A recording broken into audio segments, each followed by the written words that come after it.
بسم اللہ الرحمن الرحیم۔ صحابہ کے آنسو۔ ابو سفیان رضی اللہ تعالیٰ عنہ کہتے ہیں کہ حضرت سعد بن ابی وقاص رضی اللہ تعالیٰ عنہ حضرت سلمان رضی اللہ تعالیٰ عنہ کی عیادت کے لیے تشریف لائے تو حضرت سلمان رضی اللہ تعالیٰ عنہ رو پڑے۔ حضرت سعد رضی اللہ تعالیٰ عنہ نے عرض کیا، آپ کیوں روتے ہو؟ آپ اپنے ساتھیوں سے ملو گے اور حضور صلی اللہ علیہ وسلم کے حوض کوثر پر اترو گے۔ حضور صلی اللہ علیہ وسلم دنیا سے اس حال میں گئے کہ تم سے راضی تھے۔ حضرت سلمان رضی اللہ تعالیٰ عنہ نے فرمایا کہ میں موت سے گھبرا کر نہیں روتا اور نہ دنیا کی لالچ کی وجہ سے، لیکن آپ صلی اللہ علیہ وسلم نے ہم سے ایک عہد لیا تھا، میں اس کو پورا نہ کر سکا۔ وہ عہد یہ تھا کہ آپ صلی اللہ علیہ وسلم نے فرمایا تھا کہ تم میں سے ہر ایک کی گزرا وقت دنیا سے اتنی ہونی چاہیے جتنی کہ سواری کی ذات راہ ہوتی ہے، یعنی ہم جتنی کسی چیز کی راہ دیکھتے ہیں۔ یہ دیکھیے میرے ارد گرد یہ کالے سانپ جمع ہے، یعنی دنیا کے ساز و سامان، ان کی وجہ سے رو رہا ہوں۔ راوی کہتے ہیں کہ جن کو حضرت سلمان رضی اللہ تعالیٰ عنہ سانپ فرما رہے تھے ان میں ایک کپڑا دھونے کا برتن تھا، ایک پیالہ اور ایک لوٹا تھا۔ یہ صحابہ کی ضرورت کی چیزیں، اور ہمارا حال یہ ہے کہ ہم جتنا بھی سامان ضرورت سے زیادہ بسا لیتے ہیں یا ضرورت سے زیادہ اپنے پاس رکھتے ہیں تو ہم اس کو اچھا سمجھتے ہیں، اور صحابہ کو ڈر تھا کہ کل اللہ کے سامنے سارا حساب دینا ہے۔ حضرت سلمان رضی اللہ تعالیٰ عنہ کا دوسرا واقعہ۔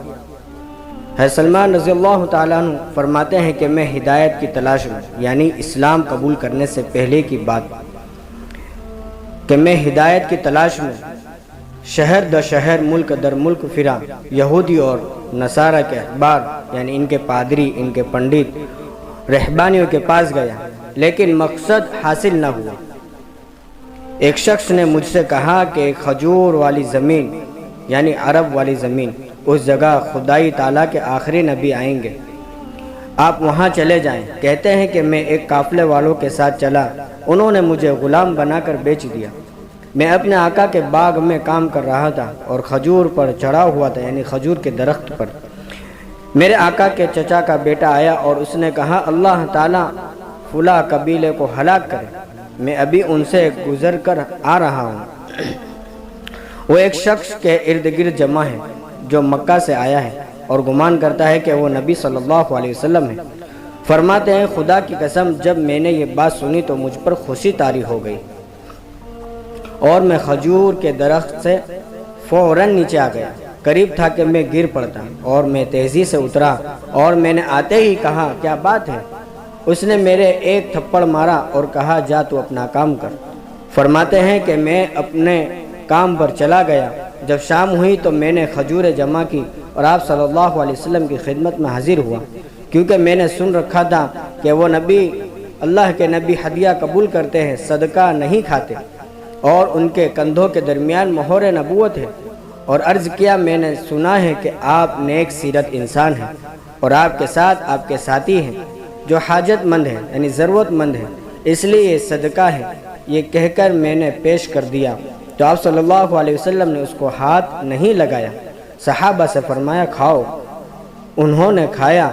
میں نے اپنے دل میں یہ بات کہی کہ ایک نشانی پوری ہو گئی۔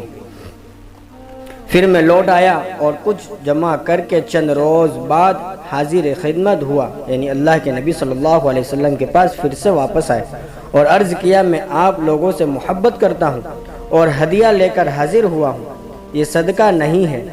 تو حضور صلی اللہ علیہ وسلم نے اس سے تناول فرمایا اور صحابہ نے بھی کھایا۔ میں نے کہا، یہ دو نشانیاں ہو گئی۔ پھر میں لوٹ آیا اور ایک موقع پر حضور صلی اللہ علیہ وسلم ایک جنازے کے ساتھ قبرستان تشریف لے گئے۔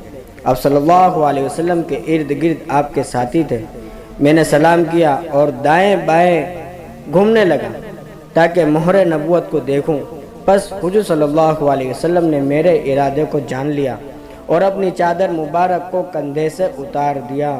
میں نے مہر نبوت کو دیکھا اور بوسہ دیا اور خوشی سے رویا، یہاں تک کہ آنسو بہنے لگے۔ پھر آپ صلی اللہ علیہ وسلم نے مجھے اپنے سامنے بٹھایا اور میں نے طلب ہدایت کا سارا قصہ سنایا۔ اللہ تعالی ہم سب کو کہنے سننے سے زیادہ عمل کرنے کی توفیق عطا فرمائے۔ وآخر الدعوانا الحمدللہ رب